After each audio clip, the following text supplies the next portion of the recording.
Dmitry, you are a very important political figure and the author and/or co-author of over 20 books on politics and philosophy, including a very unique book on President Putin.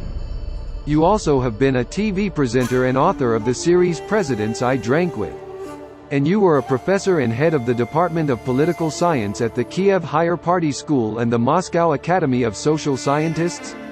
As a professor you taught future presidents. Who were they? I participated in the presidential campaign of Kravchuk and I worked for some time on his team after his election as the president. I worked in the election campaign of President Kuchma and was his official advisor after he became president. I was an opponent of the President Yushchenko, but when he became the president he invited me to be part of his team. I was the Deputy Secretary of the National Security and Defense Council and often consulted President Yushchenko. I participated in the election campaign of President Yanukovych, and after he was elected I was his official advisor. Well, once I was also a professor of a young student Poroshenko, and when he was on his way to the presidency, I provided some consulting advice, but then refused to join his team for a number of reasons. I often had meetings with various candidates and current presidents, from Georgia to the United States, and this includes President Saakashvili, who once was my student. Europe has many presidents due to the prevailing parliamentary form of governing, so prime ministers perform the functions of leaders and I happened to meet a number of them. I also met with now former Israeli Prime Minister Netanyahu. I met with President Clinton several times and with Vice President Al Gore, who in my opinion should have become the President of the United States were it not for the situation in Florida. I communicated with President Trump's team, although I never, fortunately or unfortunately, met Trump personally. I met with President Carter, after he left office. Chernomyrdin was one of the most outstanding representatives of the Russian elite. In a table talk competition for the best Toastmaster in Russia and Georgia as well, Chernomyrdin was considered to be the best Toastmaster of Russia. He was the wittiest person in doing the honors, the best anecdotist and teller of funny stories, and an incredibly interesting personality in his own right. I met him at the table talks and in business meetings. The first time we met was during the war in Yugoslavia. He was the representative of the Russian government in the Yugoslav conflict. I was in Yugoslavia as a peacemaker when there were constant and persistent rumors that Chernomyrdin, using his personal relationship with Al Gore, worked not so much on the Yugoslavian side but on the American side. But I am not to judge here as I do not know about this in detail. When he arrived in Ukraine as the ambassador of the Russian Federation to Ukraine, we met each other quite often. We also had a long meeting, a lengthy conversation shortly before he passed away. He invited me on the occasion of the Day of the Russian Diplomat. I thought there would be a lot of people, but there were just the two of us. We were sitting in a small bar at the House of Officers when I asked him a question that had been tormenting me.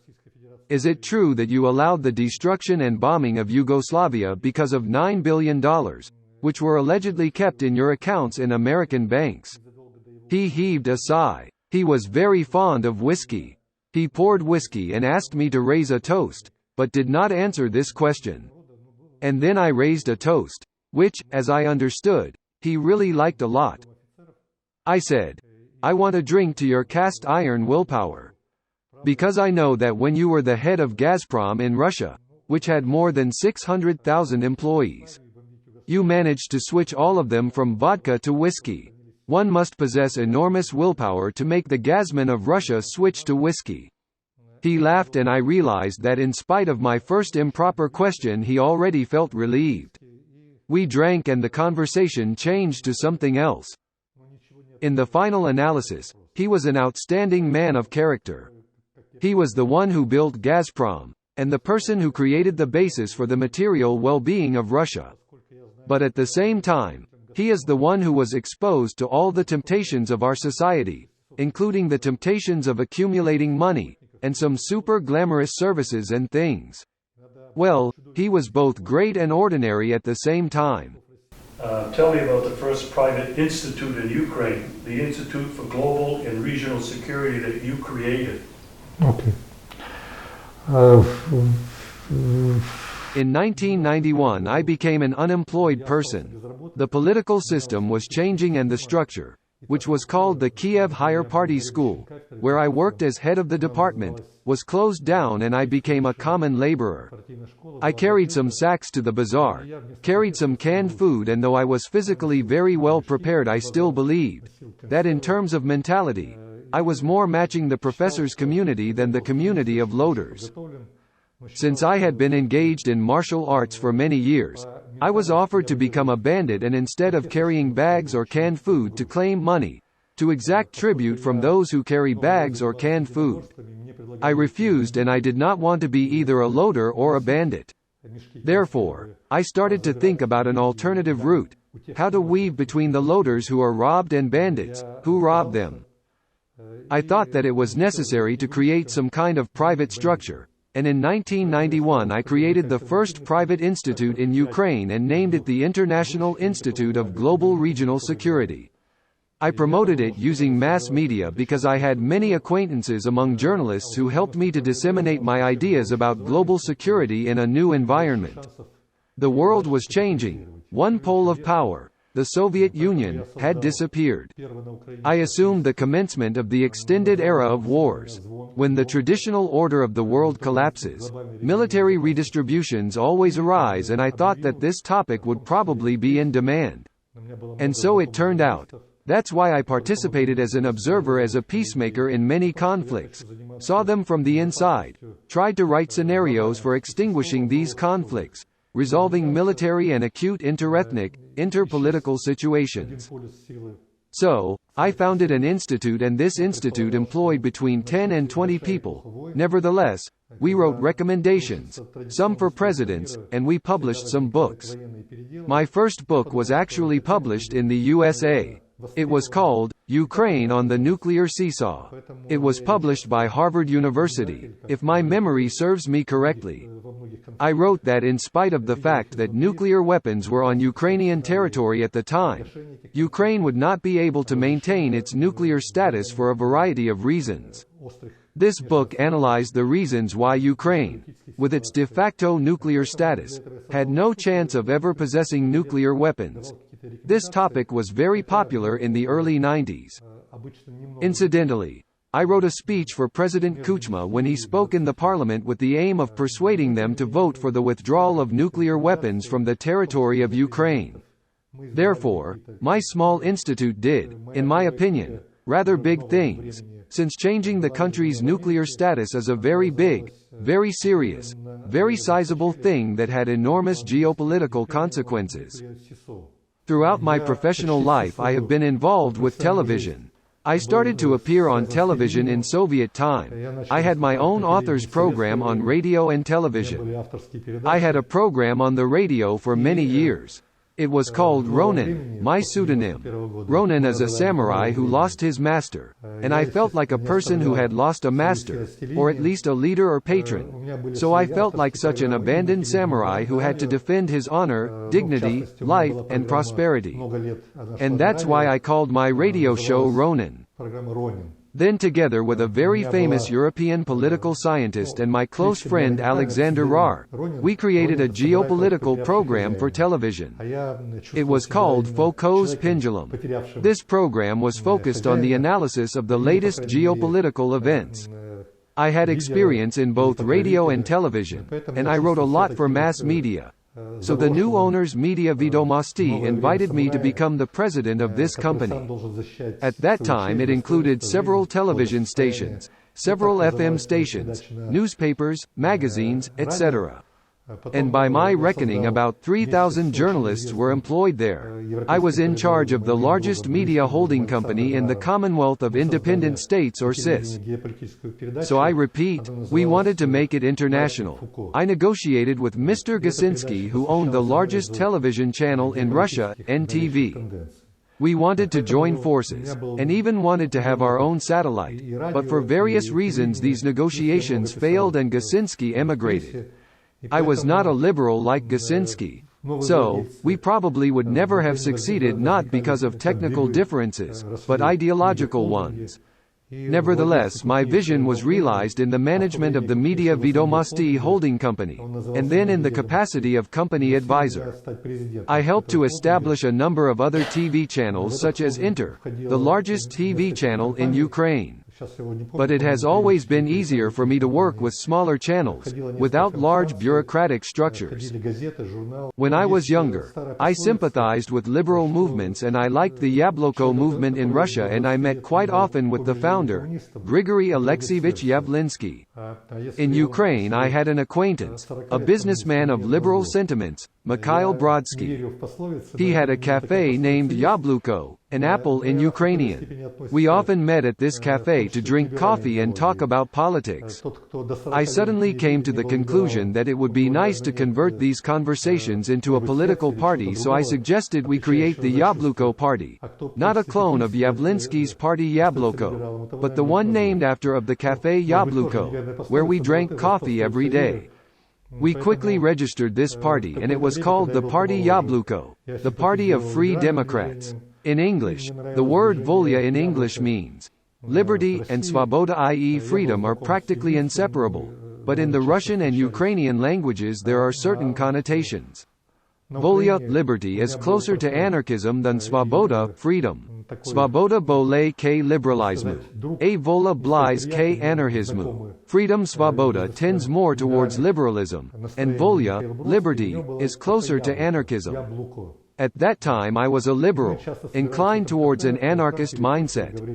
I did not like any restrictions, so this party was of a liberal anarchist mindset.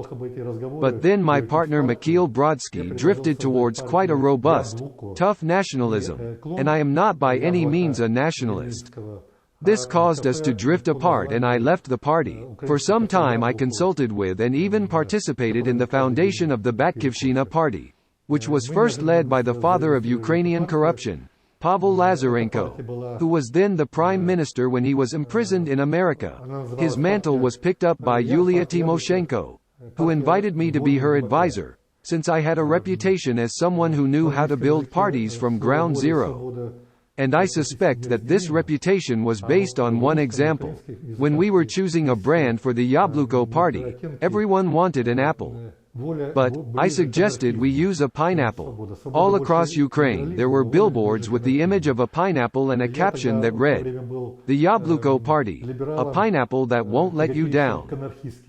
In those years this was recognized as the best promotion in the CIS, and that is how I became known as a party builder of party promotions. And when I became a deputy of parliament I was an able-bodied man, and fairly well known as a martial arts figure. It turned out these kinds of people were in more demand than professors of political science with long-standing experience. I had a special assignment. I had an axe, and when there were objections from the opposition, I would take the axe and cut the microphone cables, and turn off the lights. People understood, with the help of my modest prompting, that a person becomes a nobody, especially a politician, if he doesn't have the ability to be heard. Without it he turns into nothing.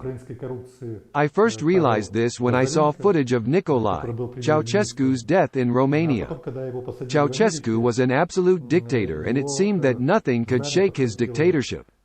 But his entourage in fact betrayed him. At a major rally with some 200,000 people, they cut the cables, with an axe, and Ceausescu, without a microphone, turned out to be just a funny little man.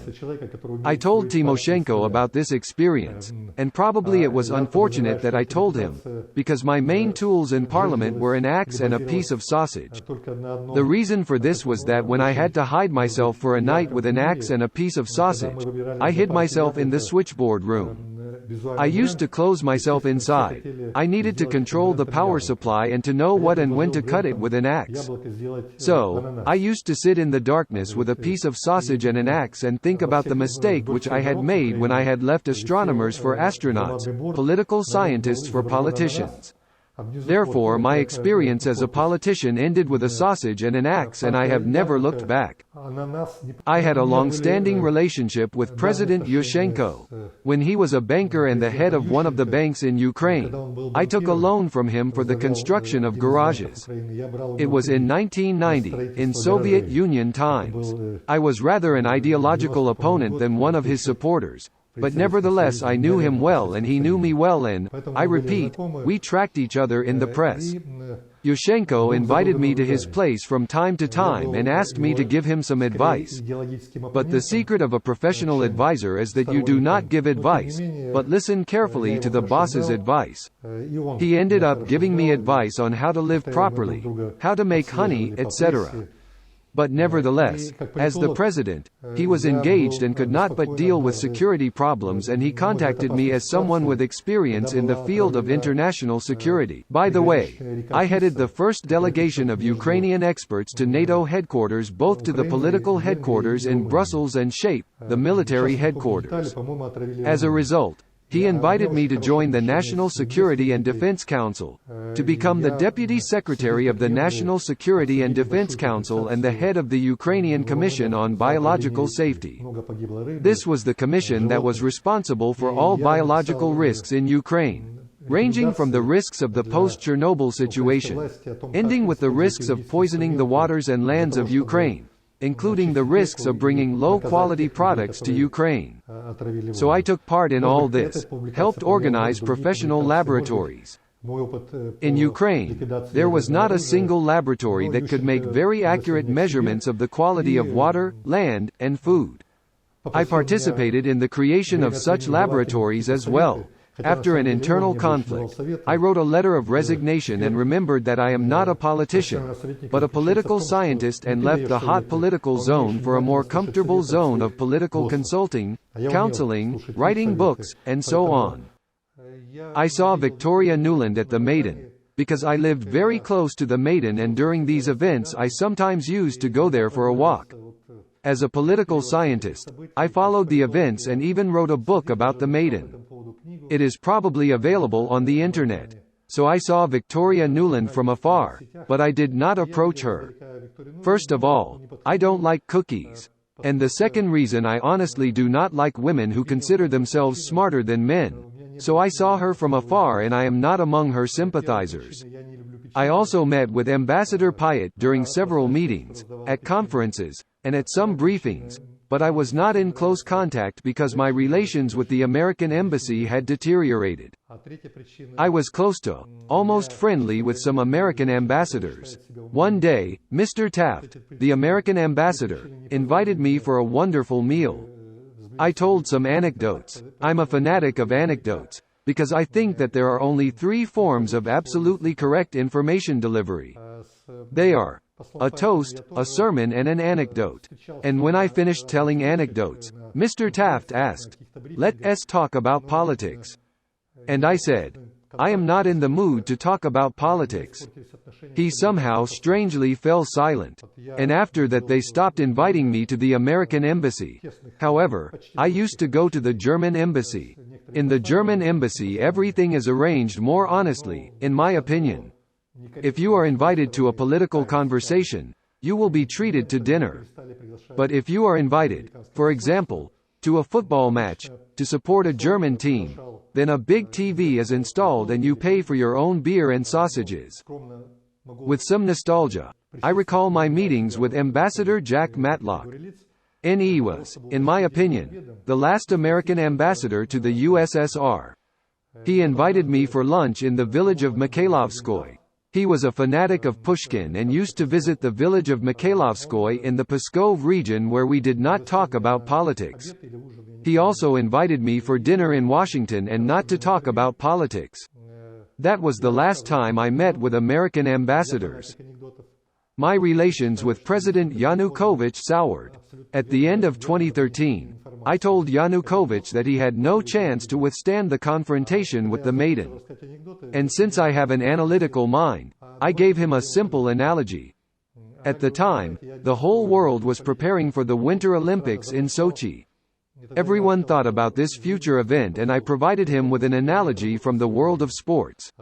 He knew sports well and paid a lot of attention to sports. So, I said, imagine there is an 8-man bobsled team. The heaviest member of the team runs behind the bobsleigh and pushes it down the track. And now imagine that you are pushing the bobsled when suddenly you look up, and see a table at the finish line with medals on it. But you see that the medals there are being changed for fake ones. You shout stop, and are trying to slow down, but you are already racing down the track. You can't slow down and you can't get off because the track is narrow. I said for so many years you had been pushing Ukraine towards the West, towards Europe, that when you saw that the medals were fake, it would be impossible for you to stop the bobsled. Yanukovych was the most pro-Western president, but also the most pragmatic one. He dreamed of getting maximum dividends from the West, money for his pro-Western vector, and the West, especially the USA as the leader of the West, is very tough, even tougher than Russia. The USA neither takes nor gives money for love. Therefore the West, the USA were looking for a president who would not ask for money for the Western, pro-American vector. But Yanukovych asked for money. The USA does not give money for love, so he was ousted despite the fact that he was the one who for several years pushed the Ukrainian bobsled towards the West, the USA and Europe. And when I told Yanukovych that he would not be able to retain power, our meeting stopped, because presidents are not fond of messengers who bring them bad news. This was in 2013. There is one thing that I told every president. Do not turn your head here and there. You do not need to look either to the right or to the left. You need to look at your own country and you must try to make your country that much more attractive and successful so that the others look at you. But all of our presidents looked first in one direction, then in another. And there were presidents who did it continuously like a bunny playing the drum. It beats the drum and all the time twists its head to the right and to the left. You can't beat your drum and get a lot of money if your head is constantly spinning in different directions. Look at your drum. Look at your people. Look at your country. This was the main piece of advice I gave to all the presidents. One time I was invited for consultations by President Dodon of Moldova. He asked me to give some geopolitical advice regarding which direction to look, to the east or to the west. I asked him about his personal opinion. He gave roughly the same answer that Kuchma or Yanukovych would have given. I want to construct a beautiful bridge between the east and the west and become a successful bridge owner to collect customs duties from everyone traveling from the east to the west or from the west to the east. But I told him that in a quiet time, in a peaceful time, it is very beneficial to be a bridge owner, but in wartime, the bridge is the most dangerous place for a politician to be, because bridges are always the primary targets for bombs. Therefore, I said, you have to take care of your own country, and not look to the east or to the west, and then something can work out well for you. This is a distinct feature of almost all post-Soviet presidents, from Lukashenko to the presidents of the Central Asian republics, and as a rule, those who looked both to the right and to the left did not end well. Americans need to know that it was the United States that orchestrated the coup in 2014, known as the Maidan. Do you believe, did you know that Americans were directly involved in that coup? It is my firm conviction that you cannot change a country if it does not want to change, and you cannot do something for the country against its will. There is a very cynical proverb among the Cossacks. My grandfather was a Cossack and he loved this proverb. If the female dog is not in heat, the male will not mount it. It takes two to tango.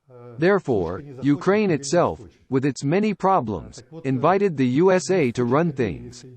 There were some leaders of the ancient Slavic tribes, realizing they themselves could not rule, used to say, "Come to us and rule." In fact, Ukraine did the same thing. We have so many problems that we ourselves cannot solve them, so come and take charge of the Maidan or tell us what to say at the Maidan. Victoria Nuland, in an intercepted telephone call, said who would be the prime minister and who would be the president. Reform the economy. For example, why does Ukraine need its own planes, if there is a Boeing?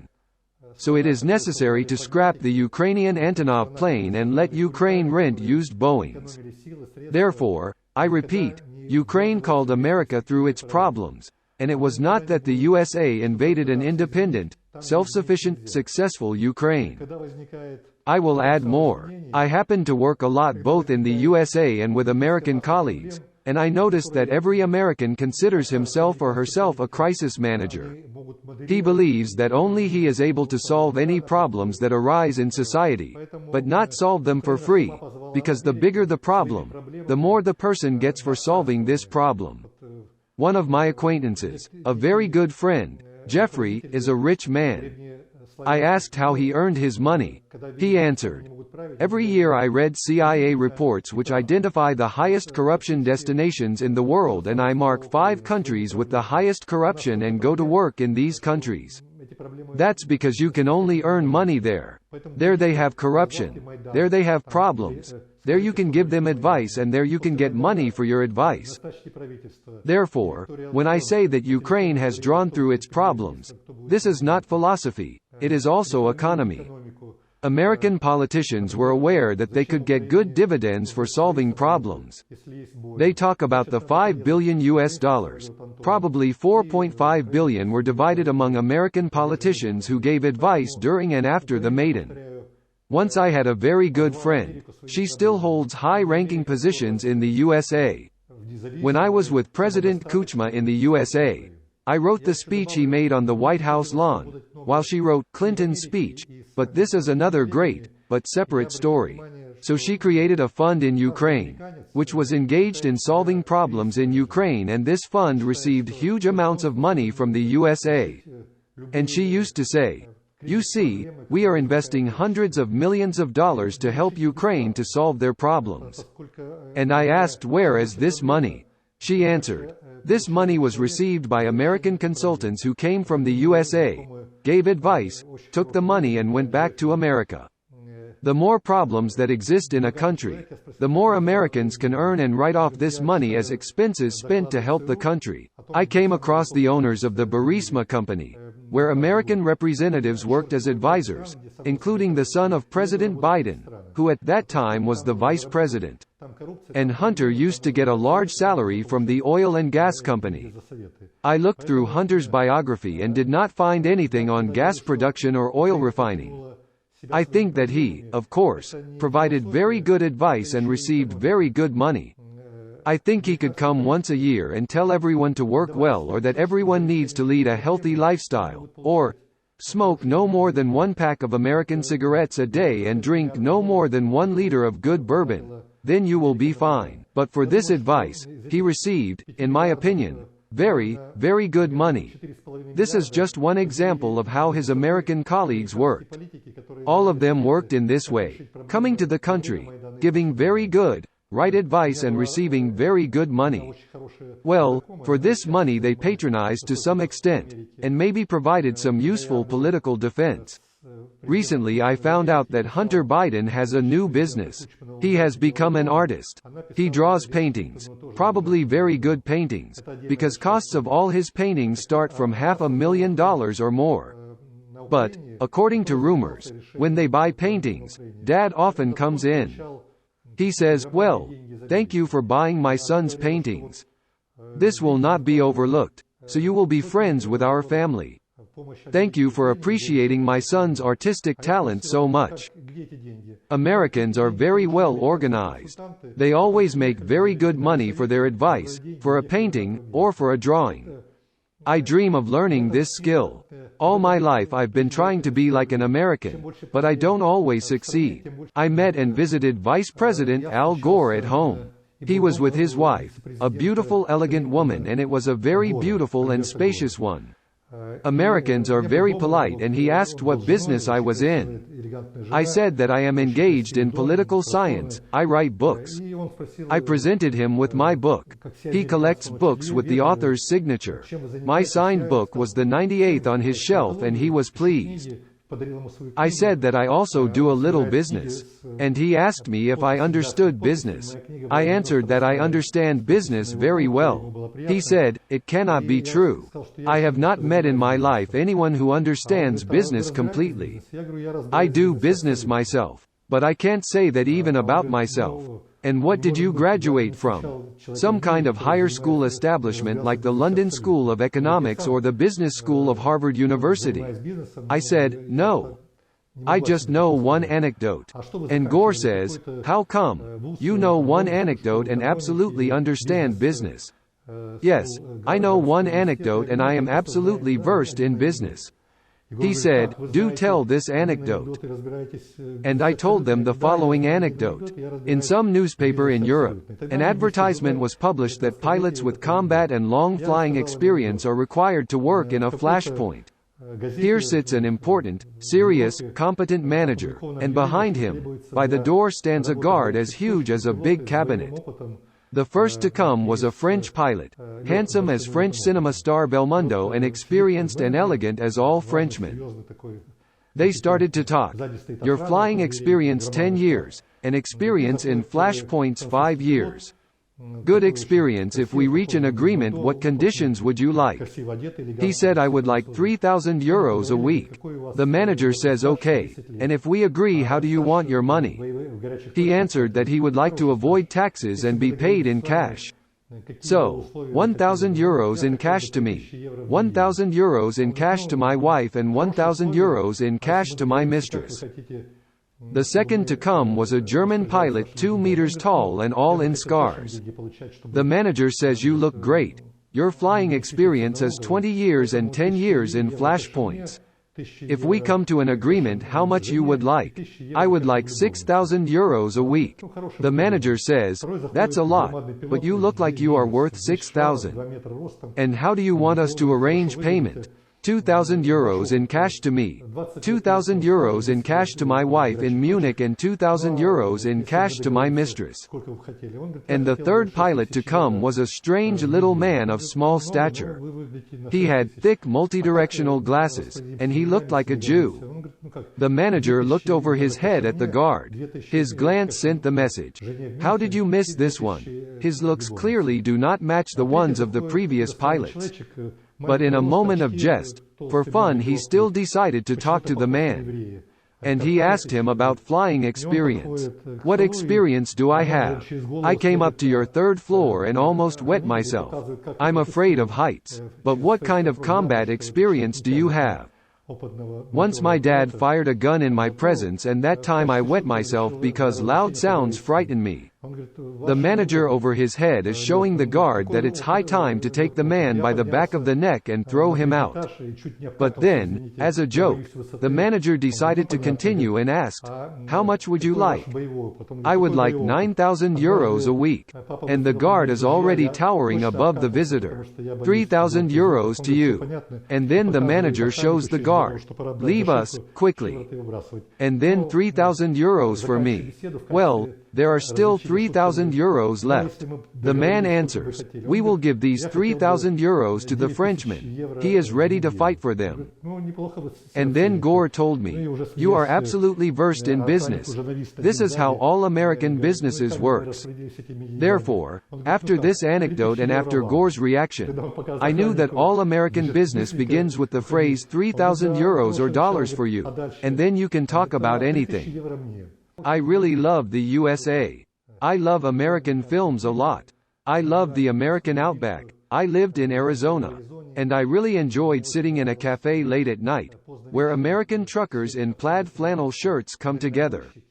Country music is playing. Karaoke is on. Sometimes men and women sing. So I would love America to preserve its soul, its heart, to preserve its culture. But I have a feeling that now the USA resembles the Soviet Union of the 1980s. The Soviet Union tried to surround the ideologically oppositional countries within its sphere of influence. It surrounded Western Europe with Eastern Europe. It surrounded the USA with a belt of Latin American countries, Cuba, Venezuela, Bolivia, etc. A lot of money was spent on this, and the problem of the Soviet Union was that it did not calculate its strength and overextended itself. When the Soviet Union collapsed, it accounted for 1/5 of the world economy as the USA does today. The USA today is 20% of the world economy, exactly the same as the Soviet Union accounted for in the 80s. The USA is also persistently surrounding Russia today with a belt of confrontation, a belt of hatred in the same way as the Soviet Union used to surround the USA in the 70s and 80s. I have the impression that the USA has already overextended itself, not calculating its forces like the Soviet Union did. And unfortunately, I repeat, I love the USA. Unfortunately, I have a doom-laden forecast. I think that the USA will disintegrate, or at least will experience very great difficulties and hardships in its redesigning of its political and geopolitical structures, especially the geopolitical. How much time had passed between the withdrawal of Soviet troops from Afghanistan and the collapse of the Soviet Union? 3 to 4 years. Today the USA withdrew its troops from Afghanistan. I think the USA has 3 to 4 years before the colossal problems of internal disintegration.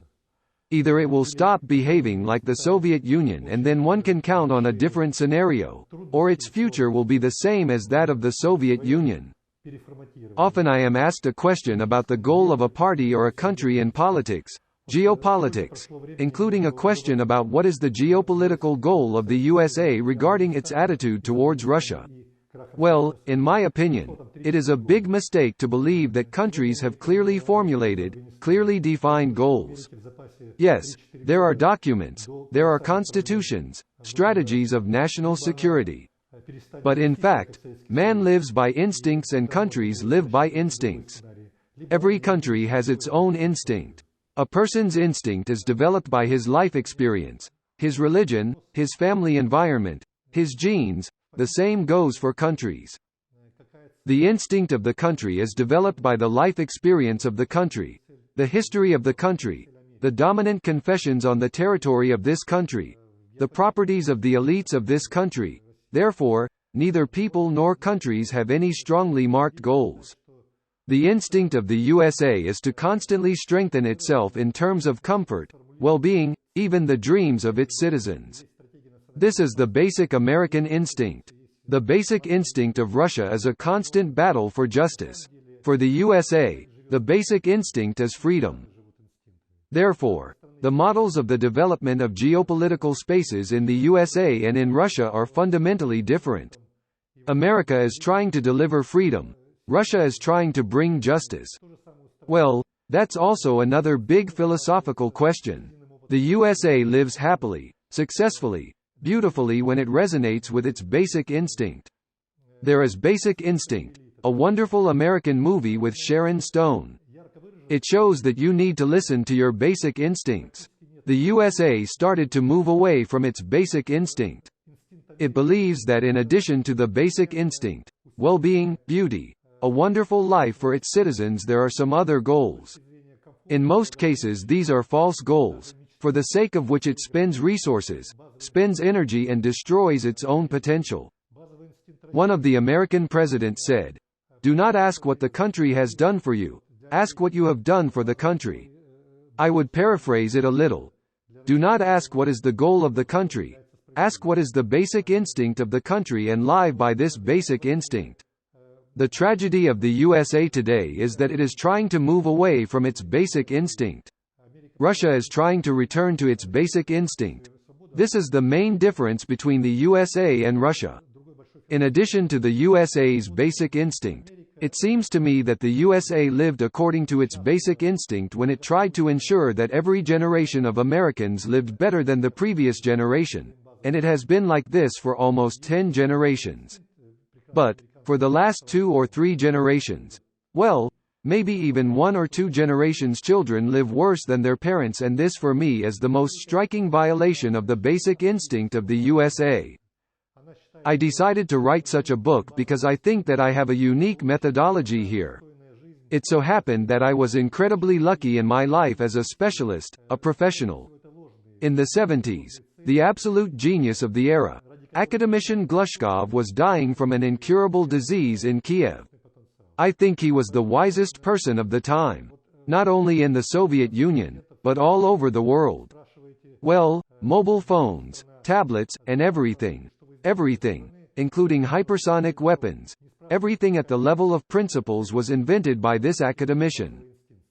And a decision was made at the level of the Politburo not to let him die.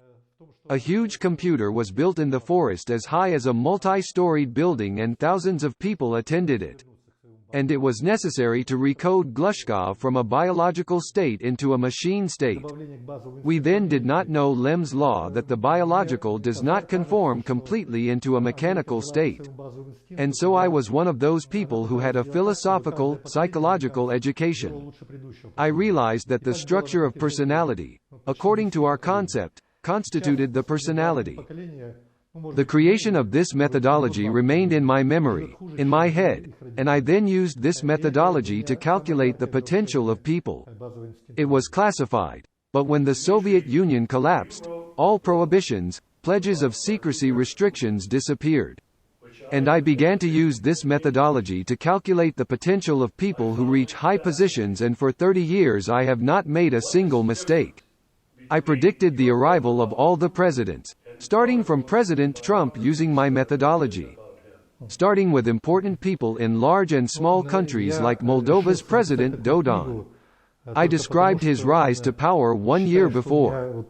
No one believed in this methodology, but it worked, and I had a strong desire to use it to analyze President Putin, whom I consider to be a very extraordinary person, who in very difficult times found himself in the position where he was supposed to be. It seemed to me that I deciphered him as a politician, as a person. And my book is an attempt to decipher President Putin according to the method I had been using to decipher other people for many years, even decades.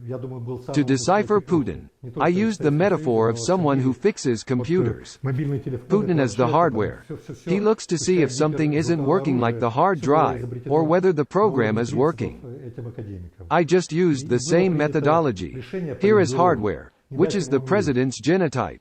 I examined who and what his parents were, who and what his grandparents were, what were their patterns, what challenges they had experienced, and what penetrated into their genotype that could then be inherited by their descendants. I examined his hard drive. The hard drive for me are the basic codes that shape a person's personality. Our words are then imprinted in our minds. If we made some kind of oath to grandmother and grandfather, like taking some oath to eat well, to behave well, or at school, when you were elected the chairman of the class committee. In the Soviet Union, young men took many oaths, parapolitical, pioneer, komsomol, etc. I took all these oaths in my life, and they are for me codes that form a program of self-development, or personality development. On the software level, I examined the method of solving complex problems. For Putin, his style of solving problems is irony, self-irony, and trolling, as it is now fashionable to say. This is a very distinctive and very difficult way of solving problems. Some have it while others do not. Everyone viewed Putin as a literary and political character. My approach was to see him as a computer. It is first necessary to disassemble it, to see how it works, and then reassemble it. Which approach works better is not for me to judge, it is for the reader to judge. Several times I had the honor and pleasure of meeting with President Putin and presented him several of my books. Once I presented him another book, and afterwards his assistant came to me and brought me a present. It was a very expensive watch with the inscription, "To Vidrin from Putin," and he said that Vladimir Vladimirovich liked the book and he sent this gift in exchange. I said that this was the best exchange ever. Well, I don't think that the assistant could have invented any words of the president, and I don't think that the president gave me an expensive watch without reading the books. I had a very difficult, but typical life of a person who was born and raised in the Soviet Union. My father was a military man, and I, as a member of the family of a military man, moved with my father, who changed cities, changed regions throughout the extensive Soviet Union. I was born in the Chechen Republic, grew up in the mountains with my grandmother while my father was engaged in his military affairs. I attended 10 schools. Almost every year I studied at a different school, and lived in many regions. So this seems to be a complicated biography, constant traveling, constant movements. But on the other hand, a typical biography of the Soviet and now already post-Soviet Union person. Most of all in life I love to think and write. Academician Glushkov taught me the first one of the above. I asked him if it would be scary for him to abandon life as a human being and return to life as a machine. And he said, "Learn how to think and you will understand that there is not any sweeter process than thinking."